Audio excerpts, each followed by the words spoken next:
कल्पेश्वर महादेव मंदिर गढ़वाल के चमोली जिले उत्तराखंड में स्थित है। यह मंदिर भगवान शिव को समर्पित है। कल्पेश्वर महादेव मंदिर 5 केदारों में से एक है, जिसका स्थान 5वां माना गया है। यह मंदिर समुद्र तल से 2134 मीटर की ऊंचाई पर स्थित है। यह एक छोटा सा मंदिर है। कल्पेश्वर यानी कल्पगंगा घाटी में यह मंदिर स्थित है, जिसकी वजह से इसे कल्पेश्वर कहा जाता है। माना जाता है कि यहाँ भगवान शंकर की जटा प्रकट हुई थी। जटा का अर्थ होता है बाल, इसीलिए इस मंदिर में भगवान शिव की जटा की पूजा की जाती है। साथ ही भगवान शिव को जटाधर यानी जटेश्वर भी कहा जाता है। कल्पेश्वर कल्पगंगा घाटी में स्थित है। कल्पगंगा को प्राचीन काल में हिरण्यावती नाम से पुकारा जाता था। इसके दाहिने स्थान पर स्थित भूमि को दुर्वासा भूमि भी कहा जाता है। इस जगह पर ध्यान बद्री का मंदिर है। कल्पेश्वर में एक प्राचीन गुफा है, जिसके भीतर स्वयंभू शिवलिंग विराजमान है, जो कि भगवान शिव को समर्पित है।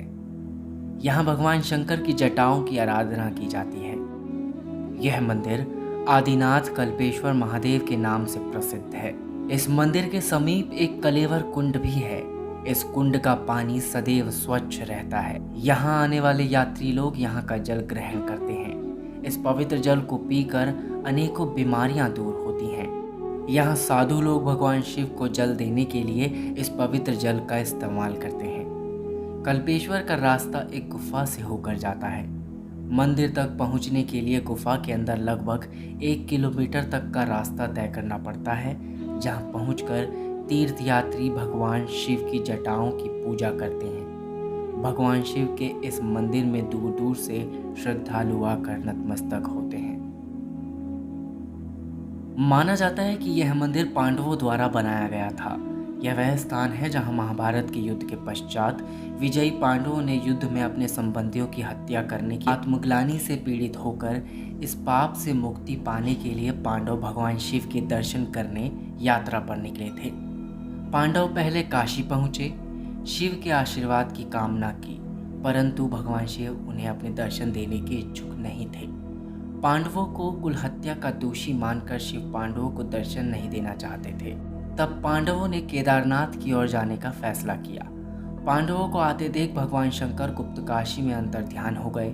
उसके बाद कुछ दूर जाकर महादेव ने दर्शन ना देने की इच्छा से बैल का रूप धारण किया। बैल का रूप धारण करने के बाद अन्य जानवरों के साथ भगवान शंकर भी जा मिले।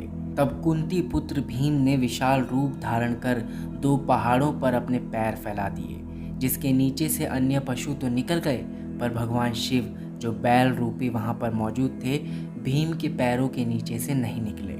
भीम बैल पर झपट पड़े, तभी शिव रूपी बैल वहां से अंतर्ध्यान होने लगे।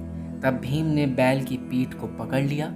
भगवान शिव की बैल की पीठ की आकृति पिंडी रूपी में केदारनाथ में पूजी जाती है। ऐसा कहा जाता है कि जब भगवान शिव बैल के रूप में अंतर्ध्यान हुए तो उनके धड़ का ऊपरी भाग काठमांडू में प्रकट हुआ, जहां पर पशुपतिनाथ का मंदिर मौजूद है। शिव की भुजाएं तुंगनाथ में निकली, नाभि मध्य महेश्वर में, मुख रुद्रनाथ में और जटाएं कल्पेश्वर में प्रकट हुई, जिन्हें आज के समय में पंच केदार के नाम से जाना जाता है। कल्पेश्वर महादेव मंदिर पहुंचने के लिए आप 2 राजमार्गों से जा सकते हैं। पहला अनुसुईया देवी से होकर रुद्रनाथ होते हुए, दूसरा मार्ग हेलंग से होकर। यहाँ का सबसे नज़दीकी रेलवे स्टेशन रामनगर है, जो कि 233 किलोमीटर की दूरी पर स्थित है। ऋषिकेश रेलवे स्टेशन यहाँ से 274 किलोमीटर की दूरी पर स्थित है। नज़दीकी हवाई अड्डा यहाँ पर देहरादून जौली ग्रांट में मौजूद है, जो कि लगभग 266 किलोमीटर की दूरी पर स्थित है। कल्पेश्वर तक पहुँचने के लिए आपको ऋषिकेश, देहरादून और हरिद्वार से आसानी से बस की सेवा उपलब्ध हो जाती है। कल्पेश्वर मंदिर की यात्रा के लिए कार व बाइक द्वारा जाया जा सकता है। ऋषिकेश से लारी गांव तक सड़क बहुत ही अच्छी है, लेकिन कुछ स्थानों पर सड़क कच्ची है, जिसकी वजह से मानसून के दौरान यह क्षतिग्रस्त हो जाती है। इस सड़क में छोटी कारों को जाने की सलाह नहीं दी जाती। लारी गांव से कल्पेश्वर मंदिर तक पैदल यात्रा की जा सकती है, जो कि लगभग 2 किलोमीटर की दूरी पर स्थित है। यह मंदिर साल भर खुला रहता है। यहाँ किसी भी समय आप पहुँच सकते हैं। सुबह 7 बजे से शाम 7 बजे तक यह मंदिर हमेशा खुला रहता है। आसपास के लोगों से बातचीत कर यहाँ स्थानीय धर्मशाला में रुक भी सकते हैं यदि आप यहाँ रुकना भी चाहते हैं तो।